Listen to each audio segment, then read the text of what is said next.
good morning guys. Ito na naman po tayo sa ating Q&A. Meron pong nagtanong. Ito po ang kanyang tanong. Ito naman po ang question ko, sabi niya.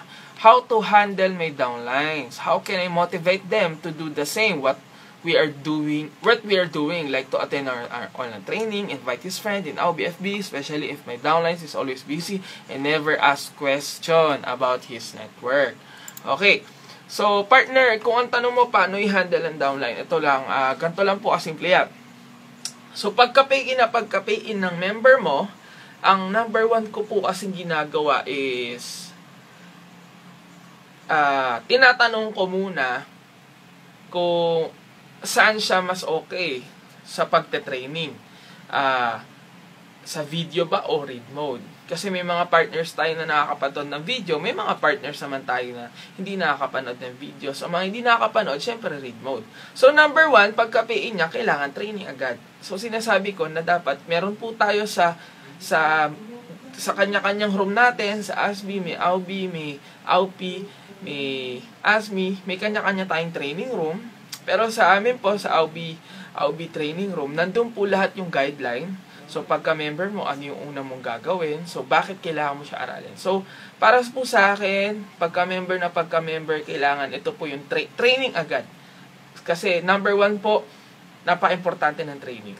So, first week, kailangan, wala mo na invite, training muna. So, ganun po kasimple yan. Maximum po, first week, kailangan is nakapag-training na, at least naka-FB marketing na, at nakapag-NDO na. Yun po yung number one na kailangan. Training muna. Pagka-member, gawin mo, i-training mo muna. Kita mo sa kanya kung gaano ka-importante yung training. I-mention mo dun sa how to start, 'di ba, sa business, or i-copy mo yung training natin tapos i-paste mo through PM. Mas maganda po 'yon kasi personalized, 'di ba? Then i-add mo siya sa group chat, okay, sa official group chat ng grupo. And i-add mo siya sa mga room, sa training room, sa mga room ng grupo, at dapat maging familiarize siya sa sistema natin, okay? Para at least alam niya yung gagawin niya. So, guide mo lang ng gusto kung paano ka ginaid ng apply mo, i-guide mo rin siya kagaya ng ganun. So, una, NDO, FB marketing. Number 2 is NDO. Okay, so pag nakapag-NDO na, alam na mag-recruit, alam na kung paano mag-prospecting, okay. So, dapat din ASAP. After na ASAP, MRT na or prospecting technique. Okay, yun yung skills na. Okay. So, depende kung ano yung mauna dyan, pero importante FB marketing NDO. So, ASAP din, prospecting skills or MRT. So, yun lang po yung tinuturo ko talaga. Then, araw-araw po, fina-follow up ko siya. Tinatanong ko, kumusta na, naatinan niya na yung training.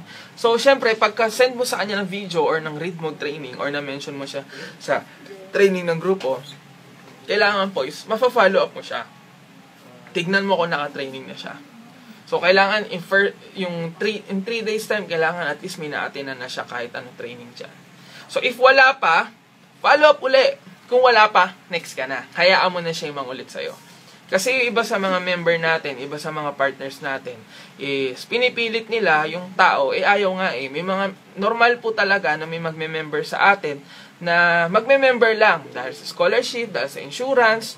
Minsan yung iba, nakita lang na maganda. So, iba't iba yung reason. So, hindi po natin mapipilit yung tao.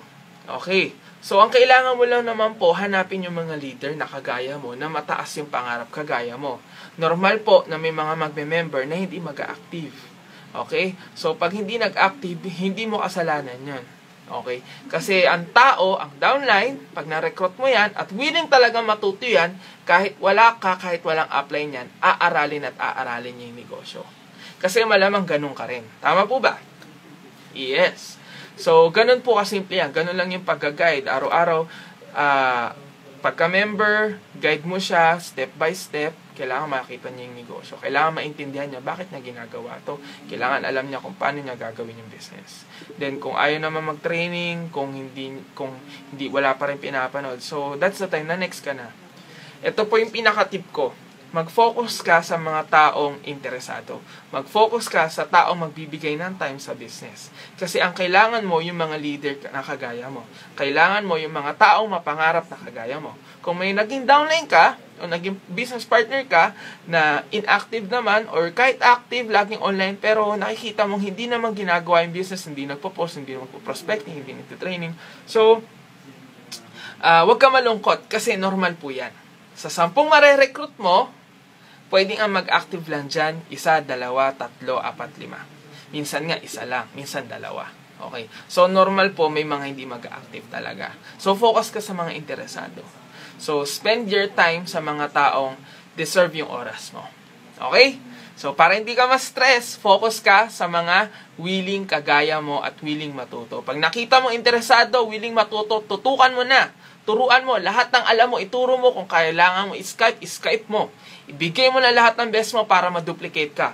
Tandaan nyo po, number 1 sa negosyo natin, kung gusto mo mag-succeed, kailangan ma-duplicate ka. Lahat ng alam mo, maipasa mo sa kanya. So, ganun lang po kasimple yan. Focus ka sa mga interesado, hindi sa mga nag-i-inactive. Okay? So, leaders ang kailangan natin para lumago ang negosyo. Kung ikaw leader ka, congratulations. Power, happy networking. I'll be.